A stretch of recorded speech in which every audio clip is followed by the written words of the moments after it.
did that, the chita one day will turn into the peri that it was once supposed to be, which is fruit bearing, rather than machal yakarna, which is you chop it up and it's gone to eat forever.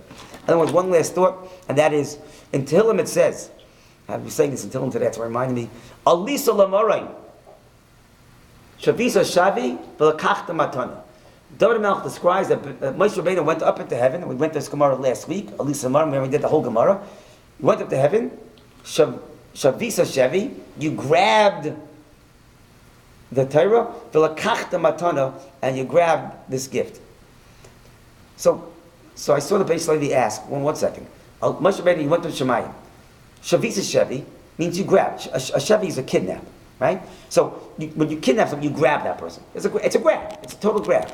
Lakachta means you purchase. Kicha means purchase. Matana is a gift. So how does the Torah say? How does David Melch say? Moshe Rabbeinu to Shemayim, he grabbed the Torah and he purchased the gift. What was it? A grab? Was it a purchase? Or was it a gift? It's not. It's one of the three. A grab is not a purchase, and a purchase is not a gift. So how does the David Melch describe Moshe Rabbeinu getting the Torah as you grab the Torah, you purchase the Torah, and you got the Torah as a gift? Right? They're three different things. The Gemara Yishalmi says that the luchos was 6 tefachim in height. And when Hashem gave the Torah, He held on to 2 tefachim, and Moshe Rabbeinu held on to 2 tefachim, and there are 2 tefachim in the middle. The Gemara Yishalmi. Now the math works out great. 2 tefachim, but what does that mean? Says the Beis Levi, an incredible thing. He says there are 3 levels of Torah learning. The first is Yagata Matzasa. If you work hard, you plug, you try to understand, you will get someone sitting at Torah. Guarantee. You work hard, you plug, you knock your head against the wall, you keep trying to get it, you'll get something. Guarantee. And there's no other requirements. It doesn't have to be l'shem shemayim. You don't have to be sincere about it. You don't have to be great midos. You don't have to do other mitzvahs. You learn Torah, there's a guarantee. Yagata matzasa. You work hard, you'll get something. Absolutely. You'll get something out of that learning. Okay. That's level number 1. Level number 2 is not just to get a little inkling of God's wisdom. If you want to get the emes, if you want to be mechaven to the real emes of the Torah and the halach of the Torah, now there's more requisites. You have to be lishma, you have to learn for sincere reasons, not just because you want to boast. You have to have fine midos, etc. And when you have those, and you daven, all those things are part of what you need so you really get the real pshat. Not just some wisdom, but the real pshat. And then there's a part of Torah that you have no access to whatsoever. The Kabbalah, whatever you call those deeper things that we talked about earlier. And that's something that HaKadosh Baruch Hu gives you as a gift, but nothing that you work at. Says Beis Levi, that's what's going on. Alisa lamaram shavisa shevi. The first kind of Torah is a Torah that Moshe Rabbeinu grabs. That's the part that every person can grab that Torah and has access to that Torah.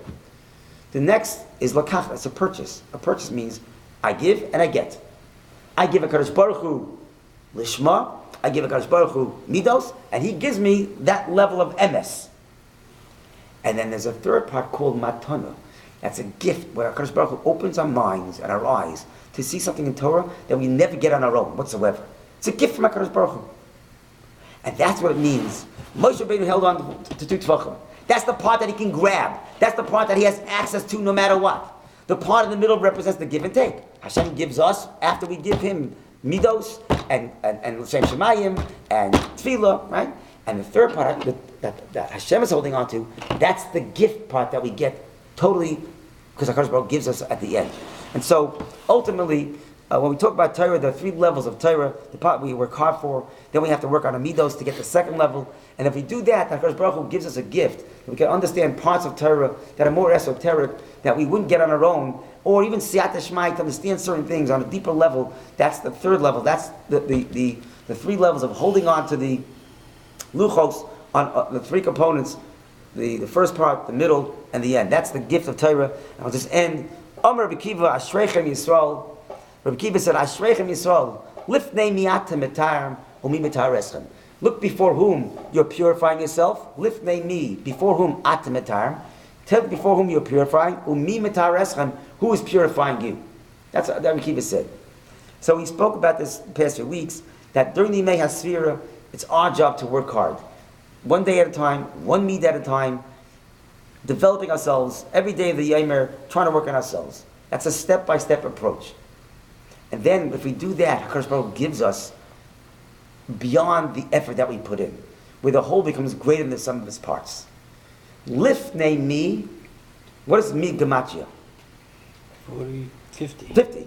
Lifnei mi, before the 50th day called Shavuos, atem etarim. You have to do the Torah. You have to work and try to purify yourself. Umi, but the 50th day, mitahareschem, it purifies you. So if we go through the period of the Sfira, Lifnei mi, before the 50th day, through this 49 days, we try to work on purifying ourselves. That's step number one. Umi will be zocha mit Hashem on Shavuos to umi mitahareschem. Hashem will grant us the levels of Torah and wisdom that we really want, as long as we describe and rather express that we want it. Umi mitahareschem will be zocha, that the 50th day will betire us and give us the greatest gift that the world has ever known, the greatest gift that will ever be known to man, which is the Torah itself. The Torah itself, the greatest gift that we thank HaKadosh Baruch Hu every day for. But on Shavuos, certainly, we have to express our Akar Satoiv for the Torah. And Shavuos is a Yom HaDin. If Rosh Hashanah is the Yom HaDin for how our physical life will turn out the rest of the year, Shavuos is the Yom HaDin for how our spiritual life turns out. On Shavuos, HaKadosh Baruch Hu grants us potentially our ability to understand Torah for the rest of the year. Just like Hashem grants us our Parnasa, it kind of is all kavua on Rosh Hashanah in the beginning of Tishrei. Shavuos is the Rosh Hashanah for our Torah. So to the extent that we stay before Hashem on Shavuos, we show that we desire the Torah, we show that we want the Torah, we down for the Torah, we'll be zeich to a Yom HaDin that will be able to zeich to access that Torah the rest there as well. Have a good Shabbos and a good Yom Tov.